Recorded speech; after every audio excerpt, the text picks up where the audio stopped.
الحمدللہ رب العالمین والصلاة والسلام علی سید المرسلین وعلی آلہ وصحبہ اجمعین وبعد۔ محترم بزرگوں، دوستوں، بھائیوں، السلام علیکم۔ 19 چک کا بچہ الوی ٹرسٹ سے واقف ہے۔ یہ مرکز،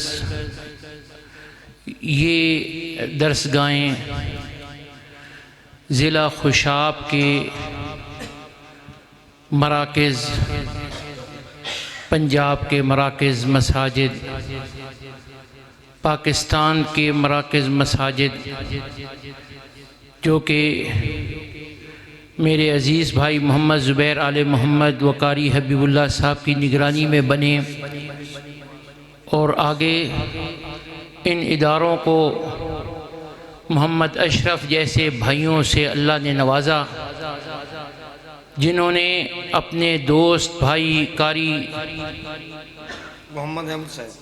محمد احمد صاحب اور ہمارے دیگر دوست ساتھی، خاص کر جگنو صاحب، نام بھی ان کا جگنو ہے، اللہ تعالیٰ ان کو ہمارے اس پورے علاقے کے لیے جگنو بنا دے، آمین۔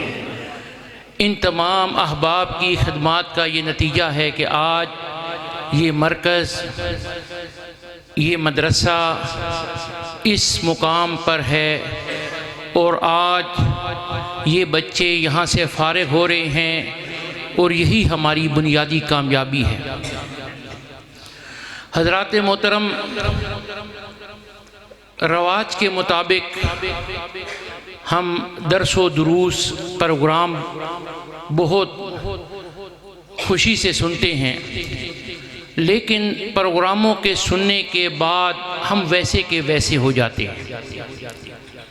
ہمیں اپنی زندگیوں کو بدلنے کے لیے ان تقاریر اور ان علماء مشائخ کے خطبات کے بعد اپنی زندگیوں کو عملی شکل میں بدلنا ہوگا۔ ہماری کامیابی صرف اور صرف ان علماء کرام کو 12 بجے تک سننے کے لیے نہیں ہے، ہماری کامیابی اسی میں ہے کہ ہم فجر کی نماز، اذان اللہ اکبر ہونے کے بعد مسجد کا رخ کریں، ہم سوئے نہ رہیں۔ میں نے ابھی کچھ دیر پہلے اپنے بھائی عزیز، پہلی بار ان سے ملاقات ہوئی، محترم مولانا اسماعیل عتیق صاحب، ان سے یہی گزارش کی کہ کوشش کریں پروگراموں کو مختصر کریں۔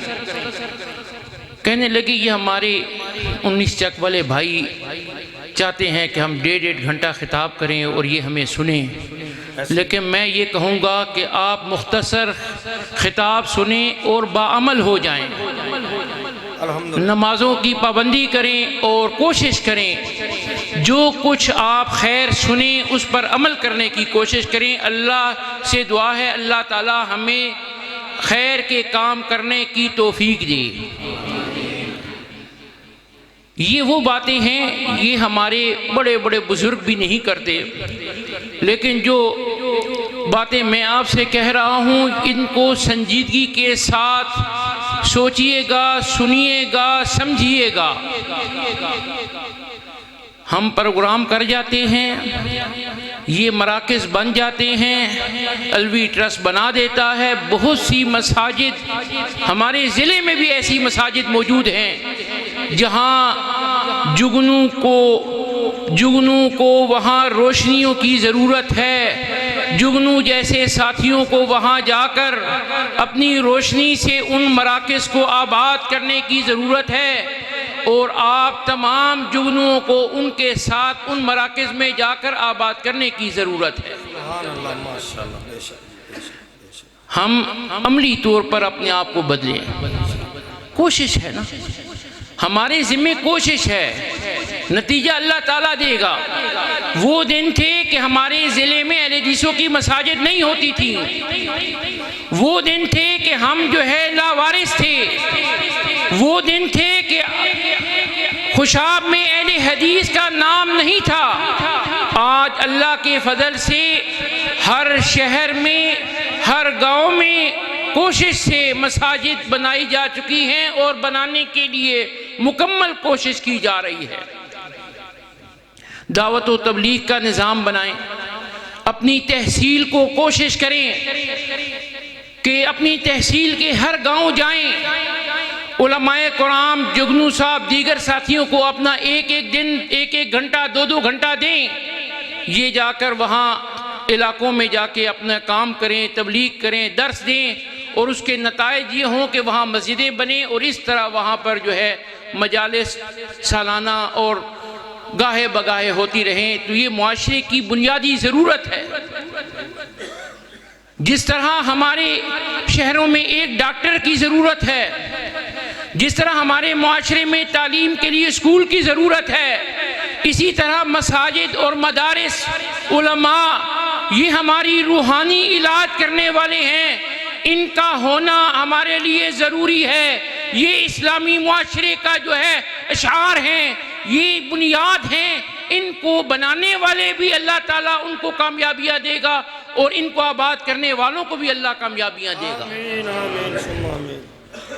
لہذا میں مختصر ان کلمات کے ساتھ سب سے پہلے اپنے بھائی اشرف صاحب کا مشکور و ممنون ہوں، جو اکثر و بیشتر ہمیں اپنے پروگراموں میں دعوت دیتے ہیں، اور ہماری کوشش ہوتی ہے کہ محمد اشرف صاحب کی دعوت کو کبھی بھی جو ہے ریجیکٹ نہ کریں، یا کبھی بھی یہاں پر نہ حاضری نہ ہو، ہر وقت حاضر ہونے کی کوشش کرتے ہیں۔ دوسرے ہمارے بھائی محمد احمد صاحب ہیں، جو کہ تعلیمی نظام کو چلا رہے ہیں، قاری صاحب کی خدمات ہیں، اور قاری صاحب کی خدمات ہی یہ بتا رہی ہیں کہ انہوں نے 3 بچے 2 سالوں کے اندر تیار کیے۔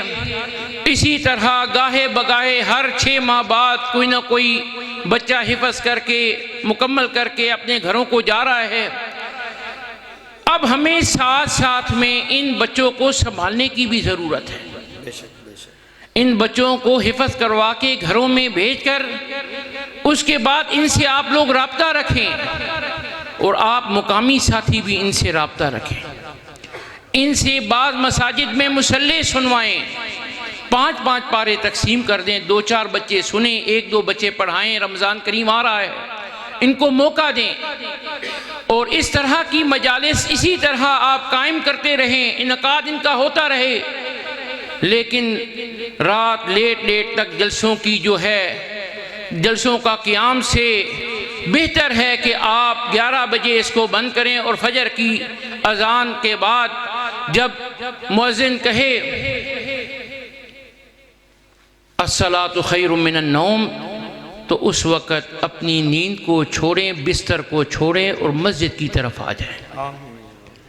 یہی اصل کامیابی ہے، اسی میں برکت اور خیر ہے۔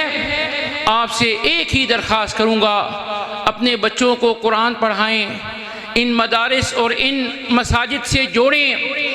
یہ ہماری اس معاشرے کی، اسلامی معاشرے کی ضرورت ہے، اور ان علماء کرام کے ساتھ مکمل تعاون کریں۔ ہمارے عزیز ناظم اعلیٰ مرکزی جمعیت اہل حدیث محترم مولانا پروفیسر حبیب الرحمن یزدانی صاحب موجود ہیں، ان کے ساتھ بھی مکمل تعاون کیا کریں، تاکہ یہ اپنے مشن کو، دعوتی مشن کو اسی طرح علاقے میں جاری رکھیں۔ اللہ تعالیٰ سے دعا ہے کہ اللہ تعالیٰ ہم سب کو عمل کرنے کی توفیق دے۔ السلام علیکم ورحمۃ اللہ وبرکاتہ۔ جزاکم اللہ